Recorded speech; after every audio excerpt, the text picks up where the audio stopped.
ENT. All right, we got to go to this ENT guy, the ear, nose, throat guy. We had to go to a completely different, almost on the border of the state to find this guy, all right? We saw him once before for the throat, way back in, when I think it was 2021. We saw him for the throat. Of course he doesn't remember us. I hate that. I hate when doctors don't, what? I've been summoned by candy. Well, you got to get some then. Hey. I don't like when doctors don't remember me. I don't like it. You know, they're like, oh, yeah, blah, blah. I'm like, yeah, I saw you. He's like, did you? I was like, yeah, 2021, we had a throat issue. There was a little thing going on. Oh, God. I'm like, this is getting off to a great start. Okay, in their defense, they got to see hundreds of people. You know, but we are very unique individuals, and I expect people to remember me. They didn't. So we go in there, they check all the weird stuff. I'm like, oh, God. And here's the problem with an ENT office. Every time you go to an ENT, especially for a hearing thing, they assume you can't hear. You can't hear. So everybody in an ENT office is talking to me like I'm an 80-year-old with a broken... Go. How can someone forget meeting Pumpkin Guy and John? I don't know. I think IRL, you're very low-key and forgettable. No offense. Well, you didn't have me there, so there's a problem. Yeah, Dave definitely would have remembered you if I was there. Oh, the guy with the pumpkin, yeah. No. Everyone in ENT office talks to you like you're an 80-year-old with a broken hearing aid. And they're like, what are you here for today? You have problems with your ears? I'm like, yeah, everything is really loud. Oh, everything is really loud? Yes, including you. You're very loud. Okay, cool. Oh, they're like, oh, I'm sorry. You know, it's just, most people have hearing issues. I'm like, yeah. So this is the person checking me in. Then we got to go to the back. There's the nurse. So what brings you in today? Got to explain it to them. Oh. So you hear things very loud. I'm like, yeah, very loud, everything. You know, pin drops or hammers, bro. Oh, okay. All right. Another nurse comes in. Hey, what's your problem today? Oh, all right, this keeps going on and on. Everybody in the waiting room is talking exceedingly loud because they all have broken hearing aids or are messed up hearing. So, you know what? You know what we're going to do? We're going to get you a hearing test. Okay, but I'm telling you, I can hear really well. We'll just have the guy make sure. Oh, God. Waiting there in the exceedingly loud, obnoxious, the fluorescent lights sounded like small jackhammers. I'm sitting there and I'm waiting. I'm waiting for this guy to come out and put me in a soundproof booth, right? Guy comes out. Hey, you here for a hearing test? Oh my God. Why are you doing this? So I go in there. I'm like, yeah, everything's really loud. They're like, oh, everything's really loud. Oh, again, I just explained this to like 3 other people. Everything is really loud. They're like, let's check your ears. Oh, I literally take earplugs out because I'm waiting this whole time. Keep in mind, we haven't seen a doctor yet. They're like, oh, you're wearing earplugs. I'm like, yes, everything is really loud. Well, we'll get you into the booth and we'll do some tests, whatever. They put those weird little things. If you ever had a hearing test, they stick weird things in your ear, right? This isn't the sound thing where they, figure out what you can and can't hear. They basically stick these things in your, like earplugs or headphones, whatever. They stick them in your ears and they put a series of sounds and air being blown into your ear. And I'm like, all right, let's do this. It was actually painful. When they blew air into the ear, it was actually painful, and they have diagnostic charts that come up on the computer based on the, what do you call it? Reflexes, eardrum reflexes. So I stop him. I'm like, is this supposed to be painful? He's like, it could be a little aggravating. I'm like, okay, let me explain aggravating. You might as well just be shooting a gun into my ear right now. Oh, is it loud? Just continue with it. So I'm there, grinding my teeth at the exceeding pain that is being bombarded into my brain holes. The guy looks at the chart. He's like, wow, you have very sensitive hearing. Thanks. No, but look at this. He's like, these reflexes are amazing. We still got to do a hearing test, though. Oh, go ahead. Put me in a booth. The soundproof booth is the only time I get a reprieve from everybody bombarding me with sound. So I go into the soundproof booth, blah, blah, blah, put on the head thing. Okay, all you got to do is press this little button anytime you hear a thing. Doesn't matter what ear. They go through the series, the battery of tones that are assaulting my mind. I'm sitting there clicking it like I'm playing track and field on the NES because there's just so many sounds. I'm like, click, click, click, click, click, click, click, click, click, click, click, click, click, click, click, click. I get out. He does a printout of it. He looks at it. He's like, honestly, I'm a little jealous. I'm like, why? What's wrong with it? He's like, no, this is like perfect. I'm like, what? I tried to make a joke, but he's like, thankfully he didn't like, it's perfect. He's like, your hearing is spectacular. So, you know what? We're going to put you in a room and a doctor will come in and he'll see you. Oh, God. So I'm sitting there in this nice, quiet room till this guy, heavy walker, coming down the hallway. It's like a giant. Boom, boom, boom. Opens the door, like flinging it open like he's just breaking into somebody's house. He's like, so what brings you in today? Oh, my God. Look at the chart first. Look at the chart first. Please do not yell at me. Don't yell at me. Don't do it. I was like, oh, so everything's loud. Well, according to the chart, you don't have any ear problems. Oh, your hearing's very good, actually. Look at this. Yeah. It's basically the same that it's been since the last time we had a set. We had no drop off and nothing. So he's like, all right, well, have you been exposed to any loud sounds? And of course, being the neurotics that we are, we break out the phone. Now, we have this sound sensor that measures decibels and records basically everywhere we are, right? Because we're weird. I showed this guy the chart. He's like, where do you work? He's like, you work at a library? I'm like, no, I work at a home office. Everything is very quiet all the time. Huh. Well, according to this, you haven't been exposed to any loud sounds. Thanks for the follow. And I'm like, oh, God.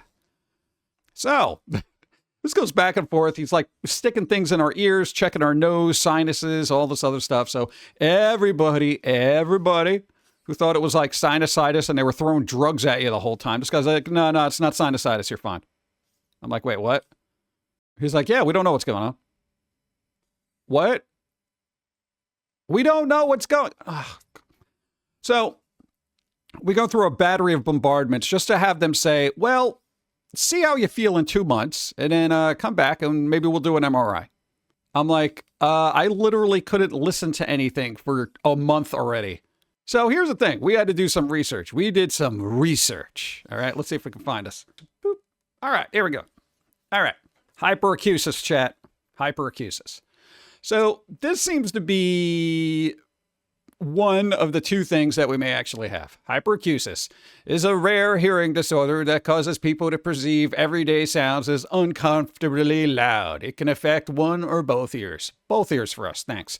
Sounds that are normally tolerable, like traffic, running water, or car engine, are too loud. Yes, high-frequency sounds may be especially bothersome. Absolutely.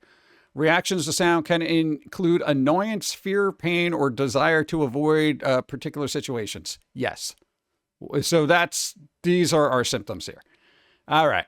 So the other one, boop, misophonia is a condition that causes people to have extreme reactions to certain sounds. It can affect a person's ability to live normally. Yeah, that explains a lot. Symptoms, increased heart rate. We don't get that. Sweating, no. Behavioral reactions such as avoiding situation with trigger sounds, maybe.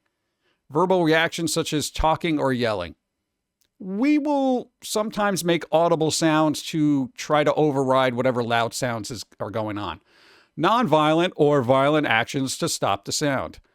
I will say I violently grab a remote control to mute it instantly. Like if I'm watching TV and one of those loud commercials comes on for some kind of poo remover or something like that. Yeah. So triggers, sounds associated with eating or chewing. Generally, I don't care. Unless it's hitting that weird kind of bubblegum chewing thing where people kind of like snap their gum and stuff like that. That's kind of annoying. Images and silent videos of eating and chewing. I don't know how anybody's getting triggered by silent videos who have hearing disorders, but yeah. So causes brain disorder, involves disruption of the brain's connectivity. Well, yeah, I could, neurodivergent, that'll happen. Maybe one of these two things. People eating is gross and what? Annoying or snoring? But generally, we don't have a problem with either of those. It's just everything is perceived very loudly, especially recently. So, like, I have no idea. Like, we have no idea. They have no idea. There's no cure for it. Apparently, hyperacusis can be caused by stress, anxiety, or depression. And I'm like, why? Sometimes grinding teeth, which we do grind our teeth. So at least the ENT was like, do you grind your teeth? I'm like, yes. Do you wear a night guard? Yes. Also the TMJ thing, if anybody has that, when if you open your mouth too wide, it'll make a cracking sound. Go. Hey, Pumpkin and Bikini Pauline. Hey, what's up? How's it going? Hey, Hedgehog, hi. Hyperacusis sounds more of the problem. Yeah, that's what I'm thinking. So, I shouldn't have to self-diagnose ourselves, but what, you talk to your mom and she's like, well, you've always had sensitive hearing. Like, even as a little kid, she's like, yeah, every time there was really loud sounds, it would annoy you. Could also be a symptom of autism. People with autism tend to have heightened senses. Yeah, we just assumed we're on some sort of spectrum, if not all of them. So it could be that. But, of course, all the remedies are either sound therapy to kind of help you deal with loud sounds. Some places say earplugs, wear earplugs so it reduces sound. That's a temporary fix. It doesn't really solve the problem. So, I don't know. It's like getting exposed to louder and louder sounds to normalize it for the brain seems to be the way to go. And I got to say, that seems to be more of the issue because, again, we have literally worked for ourselves in a very quiet room for 20 something years. So I guess it would just, our sense of what is loud is completely different from everybody else, So it's like if you work in a library or something like that and everything's super, super quiet, thanks for the follow. So, we'll figure it out. We'll do experiments and stuff. I'll wear earplugs when I need to if I feel like everything is a little too overwhelming. But I don't know. We're moving forward. We're going to try to just adapt, see where we are in 2 months, and then have somebody look at your brain to see how stupid it is. So we wear earpods all the time to black out some of this and blend in. Well, maybe. I don't know. I have autism. My sense of taste is very high. I don't like texture of food. I can't, what's all that makes me sick. You have a very excellent sense of smell and taste. You could pick out elements of food that people don't even know are there. So yeah, if it's a heightened sensory thing. The ladies out there, don't ask a guy a question Coffee, if you don't go. want the truth. Because they'll give it to you, and then you'll be sad. Ask for an honest opinion and be glad that you got it. It may not be what you want to hear, but yes, dear, those pants make you look fat. Why don't you use this? This looks so much better on you. Because you are thick. Staring into my soul. Stop that. Ah, there we go. That's normal. Evie, what's up? Due to aging, things change as you get older. Yeah, maybe that's a thing too. Because maybe stuff that didn't really bother you in the past bothers you more now. Because you're getting old. Break out the cane. No, we're not old enough to get Social Security yet. Damn it. We are a ways off from that, dude. Try getting some noise-canceling headphones. We have those.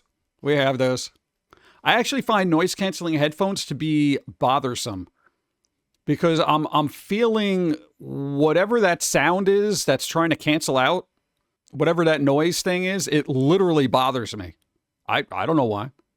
I don't like noise-canceling headphones, and I don't like knowing if someone is coming up behind me. I kind of have that issue, too.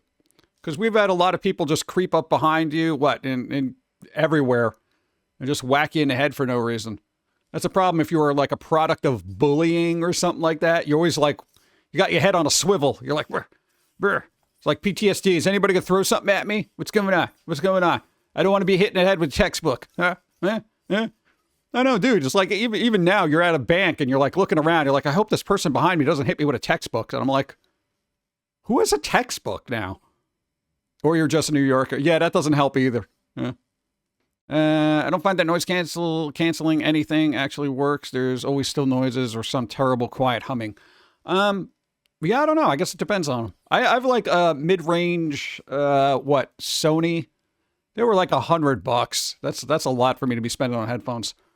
The Yeah, right? sound dampening of active canceling for headphones gives me a headache if I have it on for too long.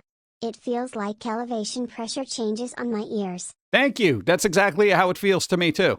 So as much as I do like noise canceling, I do feel like it accentuates pressure, which I do not like. Yeah, that's a good way of explaining it. Thank you. See, that works.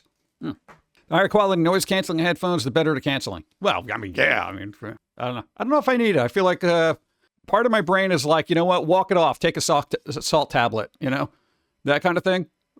When it comes to this hearing crap, because I'm just like, there's literally, I cannot live just being, oh, everything's too loud. You know, it's annoying. You know, and even though we were kind of like that, you're like that as a kid, but you managed. But I don't know. It's just bizarre.